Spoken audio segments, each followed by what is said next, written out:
Au mois d'août 2025, Linux a atteint quasiment 12% de part de marché en France, sauf que quelques mois plus tard, Linux est retombé autour de 4%.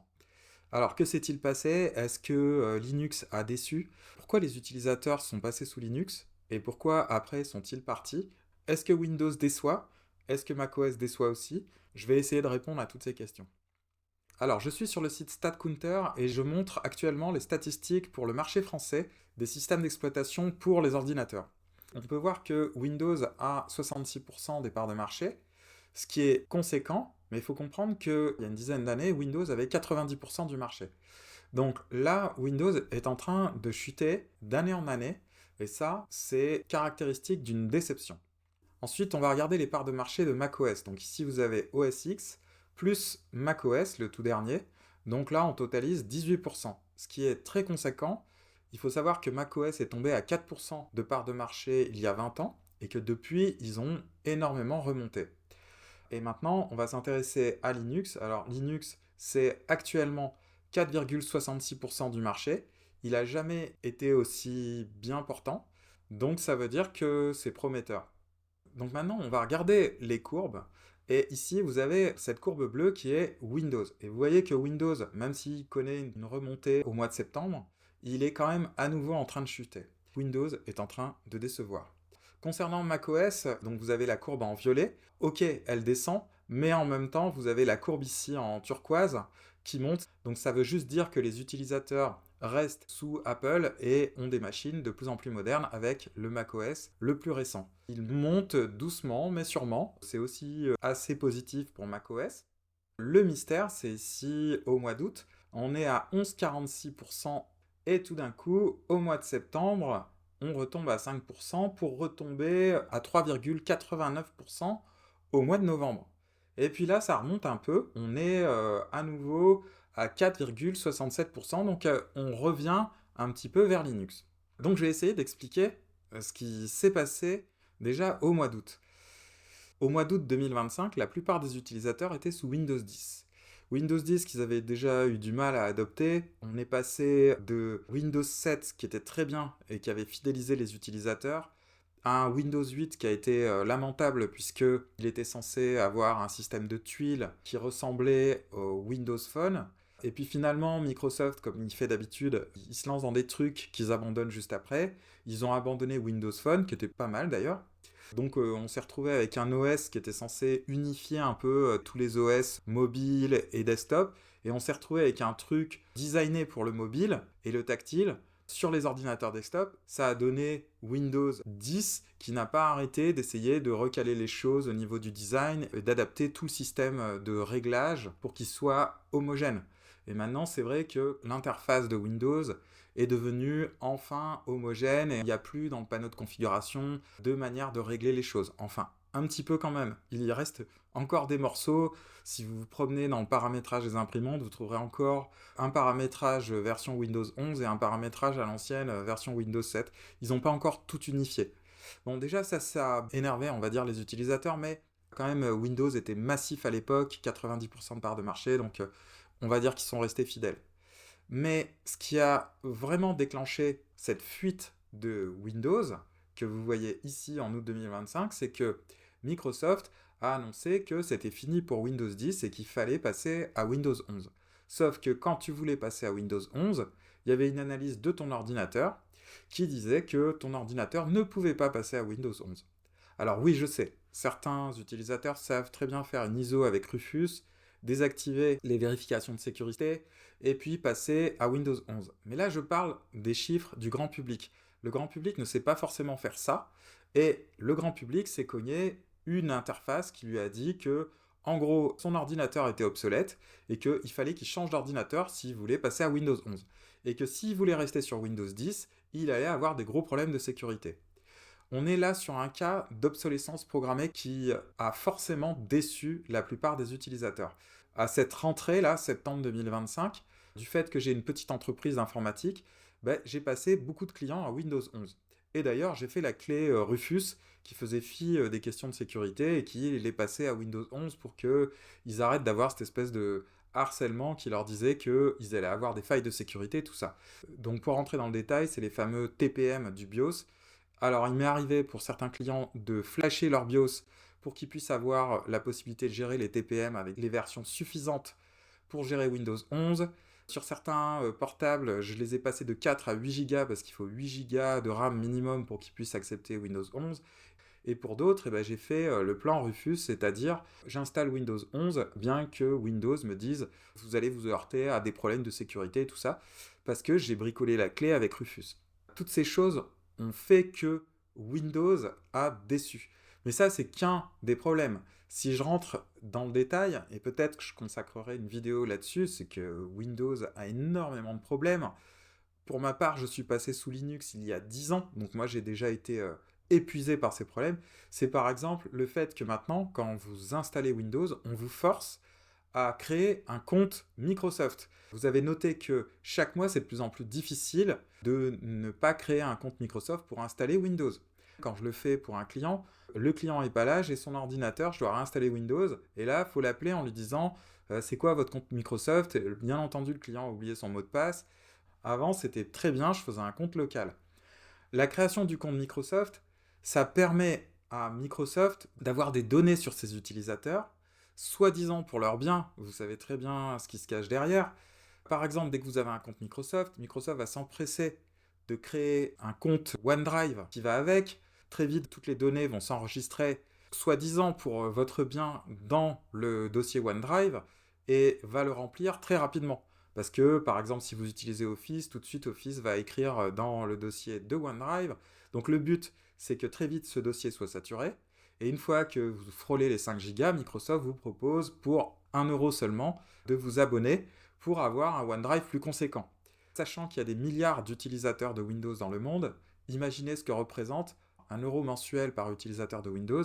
Donc ils font exprès de saturer le compte OneDrive et d'orienter les utilisateurs vers un compte Microsoft et plus vers ce système OneDrive. J'ai rien contre que Microsoft gagne sa croûte pour faire un OS, mais que je sache, quand ils avaient Windows 7, ils gagnaient très bien leur croûte et ils n'étaient pas aussi agressifs commercialement. Et c'est dommage parce que, alors je sais que j'ai plein de Linuxiens dans mes abonnés, mais Windows est un bon OS. Mais il faudrait faire un Windows allégé de tous leurs logiciels Edge, Bing, OneDrive, OneNote, Teams, qui font partie du folklore Microsoft et qui veulent finalement que l'on paye. Vous comprenez que Windows n'est pas du tout gratuit. Ce que je veux dire, c'est que j'ai rien contre qu'une entreprise cherche à gagner sa vie, mais moi, ce qui me fatigue, c'est le fait qu'ils veulent gagner encore plus. Ce encore plus fait toute la différence. C'est pour ça que j'aime bien l'open source. Par exemple, j'utilise Thunderbird et chaque année, je donne un peu de sous. C'est à votre bon cœur, messieurs, dames, vous donnez ce que vous voulez. Et c'est un peu de sous fait vivre l'équipe qui conçoit Thunderbird et ça marche. Donc je crois beaucoup plus en ce système-là. Et j'ai rien contre une boîte qui a envie de gagner sa croûte. C'est pas grave s'il faut payer un logiciel de qualité à une boîte privée qui abuse pas.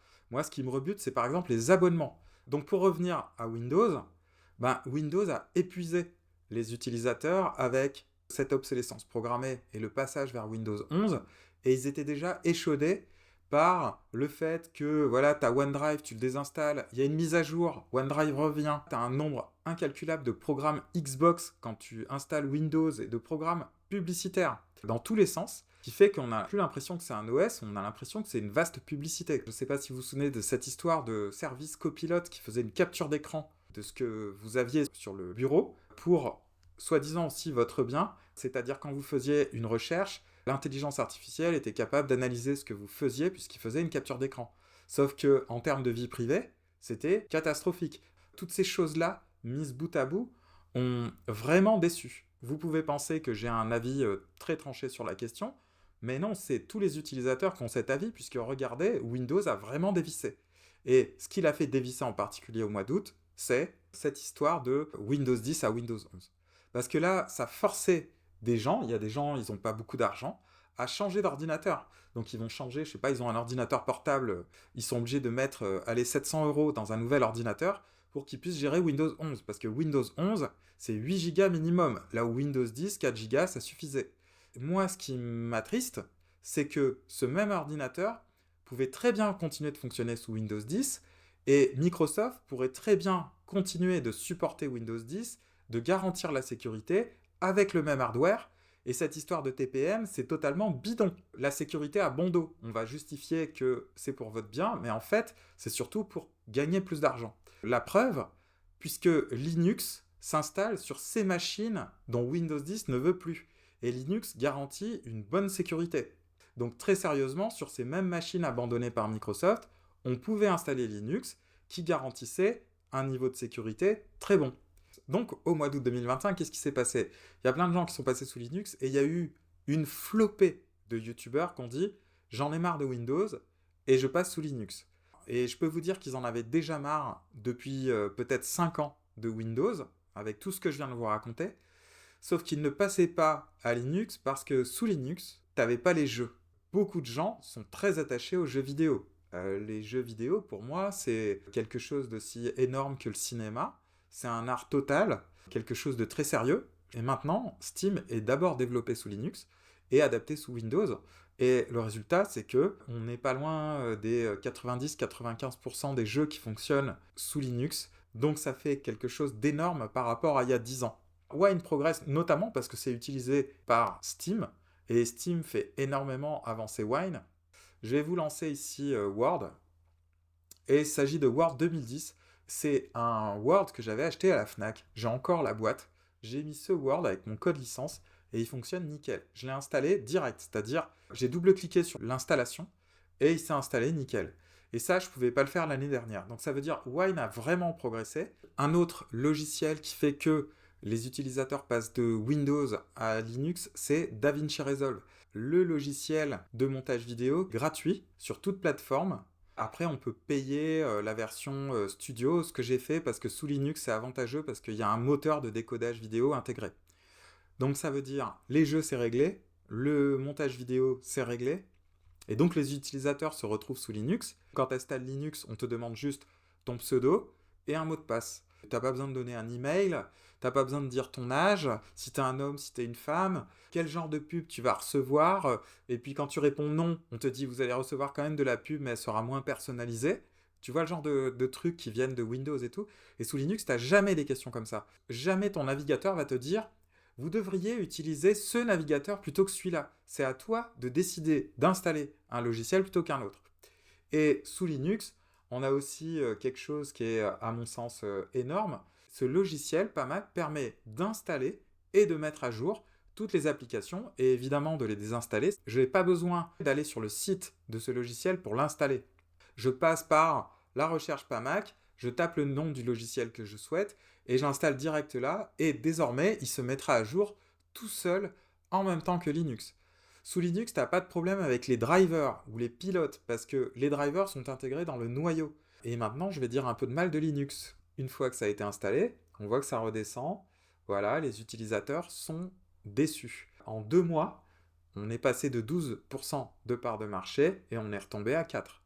Donc ça, c'est forcément que Linux a déçu. Ça veut dire il y a des anciens utilisateurs de Windows, comme moi il y a 10 ans, qui sont passés sous Linux et qui n'ont pas su transformer l'essai. Alors, cet échec, il est dû à quoi? Selon moi, des problèmes d'ergonomie. Malgré tous les problèmes de Windows, une fois que tu as désinstallé OneNote, OneDrive, tous les programmes qui te gonflent dans Windows, une fois que c'est fait, on va dire quand même que Windows fonctionne bien. T'es pas tant emmerdé que ça. C'est vrai que Windows énerve et déçoit, mais une fois que tu as fait ça, certains utilisateurs considèrent que c'est plus utilisable que sous Linux. Et ça, c'est un peu vrai. Moi, je suis utilisateur de Linux depuis 10 ans, mais c'est vrai que je suis informaticien. Donc c'est mon métier, c'est ma passion. Et donc quand il y a un problème, j'ai tendance à me documenter et à le résoudre. Il y a de moins en moins de problèmes, je le trouve de plus en plus utilisable par le grand public, mais il reste quand même des choses qui parfois sont gonflantes. Il y a beaucoup de problèmes d'ergonomie. Il y a des choses qui sont mal réglées, mal pensées, c'est-à-dire que on est dans l'open source, et dans l'open source, le défaut, c'est qu'il n'y a pas de chef de projet. Il n'y a pas de personne qui dirige le navire. Et donc ça développe dans tous les sens. C'est une richesse d'avoir plein de configurations possibles sous Linux, mais en même temps, les utilisateurs vont se perdre parce que quand vous demandez autour de vous, chacun va te dire tout et son contraire. Pour le grand public, une des erreurs, je trouve, c'est que le grand public installe Ubuntu.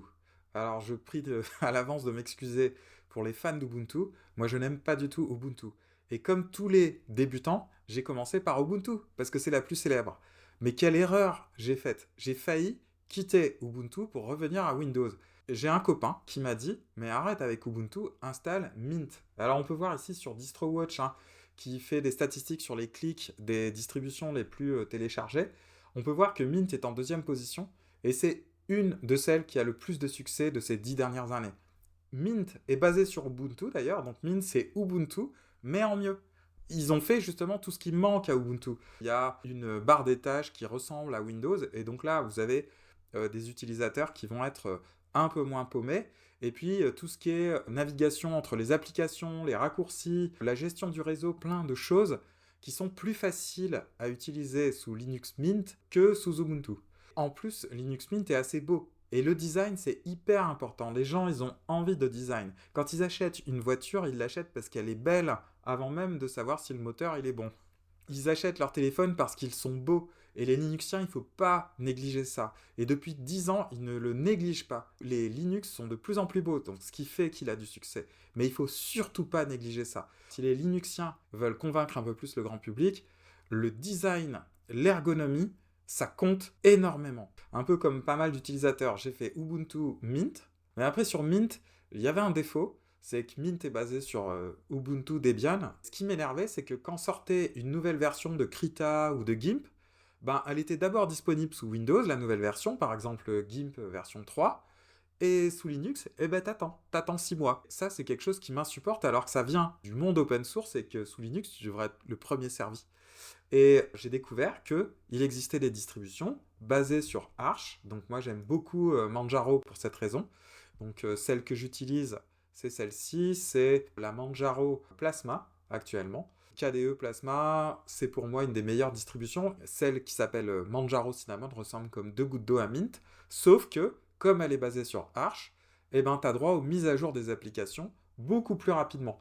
Et il y a ce trésor aussi qui s'appelle Pamac. Quand j'étais sur Ubuntu, le gestionnaire de paquets, c'était Synaptic. Comme ils ont eu conscience du fait que le gestionnaire de paquets était un peu abscon, ils ont fait aussi un autre gestionnaire un peu plus présentable.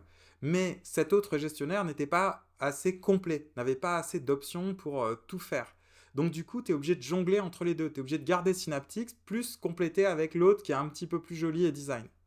Mais quand je suis passé sur Manjaro, on utilise celui-là. Ça, c'est aussi un de mes arguments pour passer sur Linux Manjaro, parce qu'il y a Pamac intégré, et Pamac, il fait tout. Il fait une gestion subtile des paquets, on a les paquets communautaires qui sont ici, il y a un menu avec des préférences qui sont un petit peu plus complètes, et en fait, on peut ici faire pas mal de choses sans utiliser un autre gestionnaire de paquets.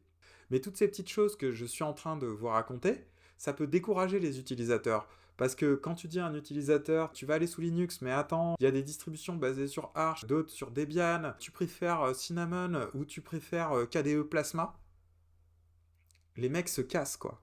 Nous y voilà. Les utilisateurs linuxiens, ils ont sans doute eu quelques problèmes quand ils ont voulu lancer une application, ils ont été déçus, et ils sont retournés vers Windows. Alors maintenant, je vais parler de macOS. macOS, honnêtement, je trouve que c'est un excellent système d'exploitation. Il n'y a pas tous les défauts que j'ai énoncés sur Windows. Ils sont beaucoup moins agressifs commercialement. Et je trouve que l'évolution de macOS, elle est beaucoup plus progressive. Et pour autant, ils sont arrivés à quelque chose d'extrêmement joli, d'extrêmement homogène. C'est vraiment un bon système d'exploitation. Leurs processeurs, les M1 jusqu'au M5, sont remarquables, basés sur ARM. Cette idée d'utiliser les mêmes processeurs qui étaient sur les iPad, iPhone, et de les mettre sur les ordinateurs, je trouve que c'est fabuleux. Et ils ont retrouvé un peu leur identité que quand ils étaient sous Intel. Et alors, qu'est-ce que je leur reproche? Ben, je leur reproche ce que dit un peu tout le monde, c'est-à-dire qu'ils sont fermés. J'ai failli acheter un Mac mini sous macOS. Le prix semblait honnête, 700 €. Sauf que tu as 256 Go de disque dur. Tu peux rien faire avec ça. Et quand tu voulais les options, on le sait tous, c'était 300 € de plus. Pareil pour la mémoire unifiée de 16 Go. Si tu veux un ordinateur honnête, c'est plutôt 1200 €. Quand bien même, 1200 € pour le prix, tu as un bon ordinateur. Moi, ce qui me débecte, c'est que c'est jamais facilement démontable, alors qu'on pourrait le faire facilement démontable, aussi facilement qu'une tour, avec 4 vis cruciformes. Et qui puisse faire usage des SSD M2, qu'on puisse facilement mettre du matériel standard. Je rappelle que c'est l'Europe qui a tapé du poing sur la table pour imposer l'USB-C à Apple, et donc j'ai du mal à encourager ça. J'aime macOS, je voudrais aimer Apple, mais j'y arrive pas. Ça, c'est avéré, ça a été dénoncé par la chaîne Deus Ex Silicium sur l'obsolescence programmée, notamment sur l'iPhone 6. Vous avez des articles de presse qui sont très précis sur le sujet, ils ont été condamnés pour ça. En fait, ils avaient mis, je sais pas, les programmeurs qui m'écoutent, ils avaient mis genre une boucle for next. J'ai un Apple TV que j'aime beaucoup, mais ça veut dire que c'est pas des trucs que j'ai envie de démonter de toute façon. Il y a un côté de moi qui les aime parce que c'est des pionniers depuis les années 70. C'est les maîtres de l'ergonomie. Ce que j'aime bien, c'est qu'ils mettent l'utilisateur au centre. L'expérience utilisateur, l'ergonomie, c'est très important. La beauté aussi du système, donc il y a plein de choses que j'aime. Mais voilà, les tarifs sont chers et au niveau hardware, c'est fermé. Le jour où ils sortent un Mac mini avec un port M2 normal, standard, et des barrettes mémoire normales, standard que l'on peut mettre, peut-être vous me verrez passer sous macOS. Mais pour le moment, tant que Apple se la jouera comme ça, pour moi, c'est pas possible. Mais il n'empêche que c'est un bon système d'exploitation. Et j'ai même envie de vous dire, mais c'est pareil pour Windows. Si Windows était allégé de toutes ces choses commerciales qui nous encombrent, ça pourrait être un excellent système d'exploitation. C'est ça le pire. Alors pour conclure, il y a eu un essai non transformé pour Linux, mais Linux commence à intriguer de plus en plus. Donc voilà pour mon analyse concernant les systèmes d'exploitation. Et donc vous voyez qu'il y a pas mal de mouvements en ce moment. Si vous avez une autre théorie pour ce pic et cette chute de 2025, n'hésitez pas à le dire dans les commentaires, parce que je suis peut-être passé aussi à côté d'un autre événement qui a fait qu'il y a eu ce bond et cette déception. En tout cas, moi, c'est mon analyse. Voilà, j'espère que cette vidéo vous aura plu et je vous dis à la prochaine. Salut!